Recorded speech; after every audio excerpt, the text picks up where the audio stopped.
اهلا بيكم حبايبي. النهارده هنعمل الاسبونج البيتي. معاكم رشا سمير.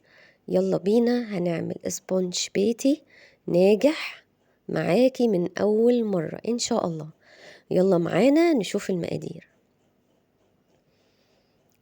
معانا كوباية من الدقيق، تمام، وعليها معلقتين ما يعادل 150 جرام. معانا نص كوباية من السكر البودر، عليهم معلقتين ما يعادل 120 جرام. نحط معلقة صغيرة بيكنج باودر. معانا تلت كوباية مية ما يعادل ربع كوباية، عليها معلقتين. معانا 3 بيضات وسط، تمام. الكوباية المعيارية دي قد الكوباية اللي انا وريتها لكم، قد شوب العصير الصغير شوية مش الكبير. طبعا اهم حاجة في الكيكة الاسفنجية انا بحط لكم هنا انا نسيت اقول لكم، ومعلقتين كبار من النشا مليانين. بننخل، نحاول ننخل مرة واتنين وتلاتة لان ده سبونج بيتي، وبعدين احنا هنتعب فيه، هنضربه جامد، هياخد مننا وقت. لو مش عندك عجان هنضربه بالمضرب اليدوي، سوري، بالمضرب الكهربائي. فلازم ننخل الحاجة كويس. حاولي نخليه مرة واتنين وتلاتة. دي معلقة صغيرة من البيكنج باودر، تمام.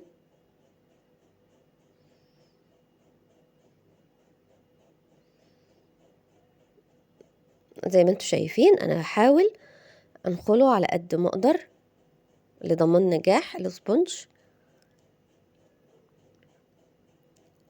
دي معلقة صغيرة من المحسن جل. طيب هتقوليلي انا بنخل معاكم برضو السكر البودر. هتقوليلي انا ممكن اعمل الوصفة من غير المحسن جل؟ هو لأ، لازم تحطي معلقة صغيرة من المحسن جل. هو يا جماعة متوفر ومش حاجة صعبة، انتي هتلاقيها في عند اي مستلزمات حلواني موجود، بس هتجيبيه لونه شفاف، تمام، بيكون لونه شفاف. انا نخلت السكر، نخلت الدقيق، حطيت النشا. دلوقتي بحط 3 بيضات. طبعا حطي ظرفين فانيليا براحتك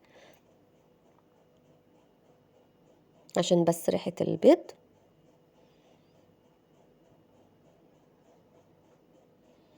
احنا بنحط كل المكونات على بعض، وده فكرة يا جماعة اللي هو كأنك شارية من بره سبونج جاهز كله على بعضه. ودي تلت كوباية المية، مية عادية خالص من الحنفية بدرجة حرارة العادية خالص بتاع المية. معاكم بقى هنا انا هضرب بالمضرب الكهربائي، بس هو بياخد حوالي 10 دقايق ضرب.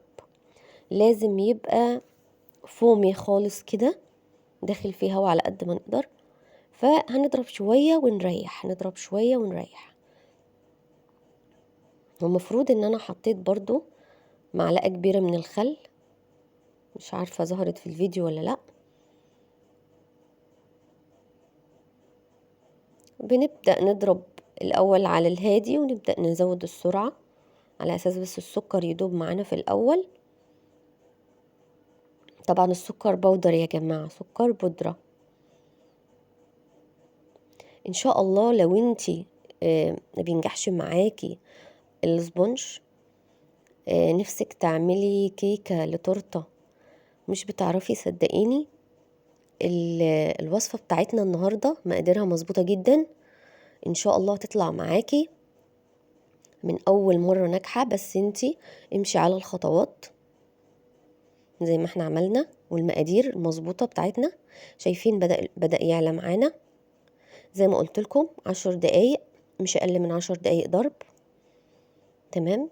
احنا عارفين ان خليط الاسبونج الجاهز دلوقتي غالي جدا، فاحنا كل اللي استخدمناه كوباية من الدقيق، نص كوباية من السكر. المقادير بتاعتنا اللي كانت في الوصفة طبعا مقادير بسيطة جدا، ما كلفتناش حاجة. فانت كده طبعا وفرتي جامد في وصفة الاسبونج، وطلعتيه بنفس النتيجة واحسن.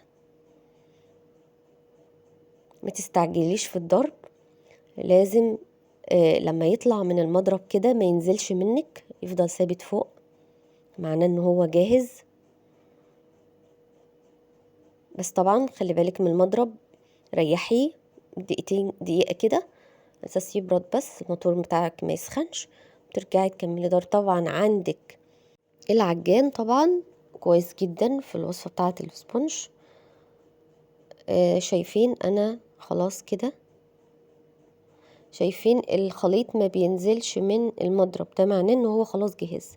لقيتيه لسه سايل وبينزل معاكي، لا يبقى هو عايز شوية ضرب كمان.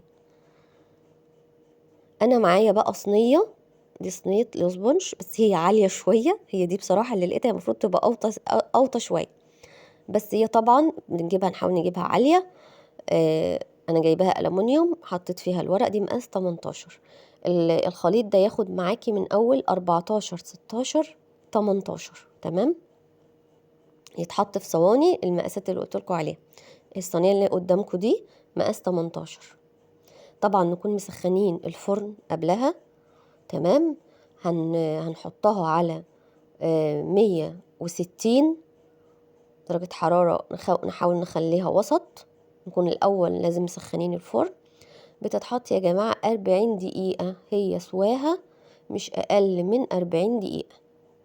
متفتحيش عليها الفرن أقل من كده، هي 40 دقيقة إن شاء الله هتبقى معاكي جاهزة. من أول يعني 35 دقيقة لو انت مستعجلة وقلقانة عايزة تشوفيها يعني ارتفعت، أوكي، بس هي مش هتستوى قبل 40 دقيقة.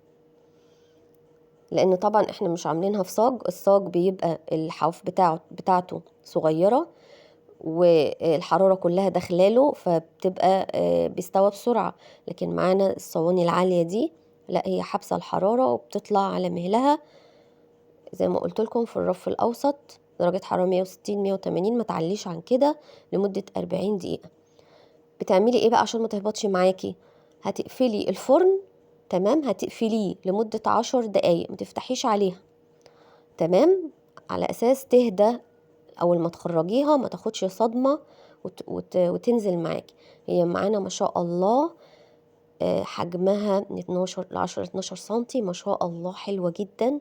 تطلع معاكي بإذن الله زي الفل زي ما انتوا شايفين. طبعا ورق ده، ورق انا كنت حاطه تحت ورقه زبده في القاع، وفي الجوانب حاطه ورق السندوتشات العادي. تمام. طبعا الورق ده يا جماعه بيحميها لانها بتقعد فتره في الفرن، عشان بس ما تتحرقش معاكي يستحسن هتحط لها ورق السندوتشات حتى لو مش عندك ورق الزبده.